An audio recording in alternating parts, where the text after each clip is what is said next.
We're joined by Safeties coach Anthony Midget. Coach, first spring under your belt, you've had a chance to review the tape and evaluate your guys. How was your first spring on the field at Penn State?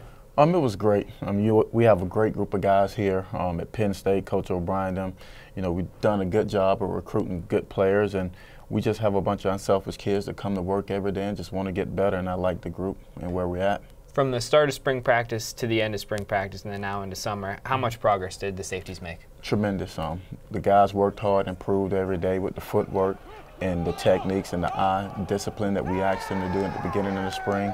And we felt, good coming out of spring. Now we have to build on that going into the fall. We talked a lot about the veteran guys coming back before spring practice. Now that they've been on the field, what did you see from the guys that have played a lot of football, the Adrian Amoses and Malcolm Willis, Ryan Keisers of the world that have played football? Well, you could just see those guys. It's a comfort level back there with communicating and understanding the system that we asked them to do. So this will be the second year in the system. And these guys, understand it. And it just makes it easier for me as a coach and us and Coach Butler as a defensive coordinator to do more things if we need to, because those guys have playing experience and also have an understanding of the system. How does a guy like Adrian Amos with his versatility help the secondary? Well, it helps us tremendously. It's a guy that can play, just the team overall, can play special teams, can play nickel, can play safety, can play corner. He's a versatile guy, and that gives us flexibility on the defense. Do you lean on him more now as a leader as he's growing up as a junior this year? Well, we're going to have to. He's going to have to be a leader. Obviously he's one of our better players, and we're going to need all of our guys to step up and lead in some way. You don't have to be a vocal guy to lead, but it's just leading by example, by the way you work, and guys look up to guys to do that. Talk about the spring Ryan Keiser had. He had a tremendous spring. Came to work every day, a guy that got better, and is going to play a lot of football for us, going to be a key core special teams guy. And I like where he's at and where he ended the spring. How about Malcolm Willis? Malcolm is a guy that has tremendous experience for us as a leader, understands what we're trying to do, and he's a guy that gets guys lined up. He's a coach on the field.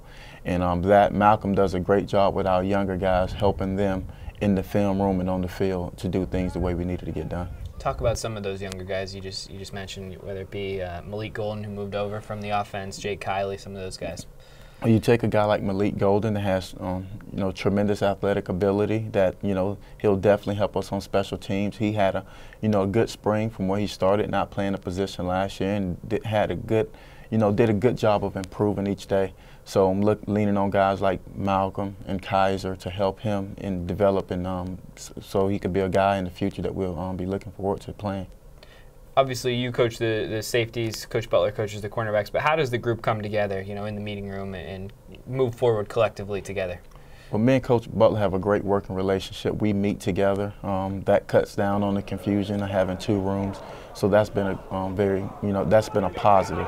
And if Coach Butler has something to do, he knows he could leave me in the room to meet with those guys, because and that's probably happened more in the fall. We didn't have to this spring because we weren't doing a lot of game planning, but that's just the flexibility he has. However you want to use me going forward, that'll be good. But I think it's a blessing to have two secondary coaches back there, because the corner and the safety position is so much different with the techniques, and we get to focus on those positions, and guys are specifically getting that individual work. As a player, you've been there before. How much work can you do individually in the summer to get better? You can do a lot. You can backpedal, go into class. You can, it's just tremendous. Like now, the guys are working on their own. It's just something they have to do and understand. If I want to build off what we did in the spring, they have to have a great off season, in summer, and that's something they have to do on their own. And, we trust the guys to, get that accomplished.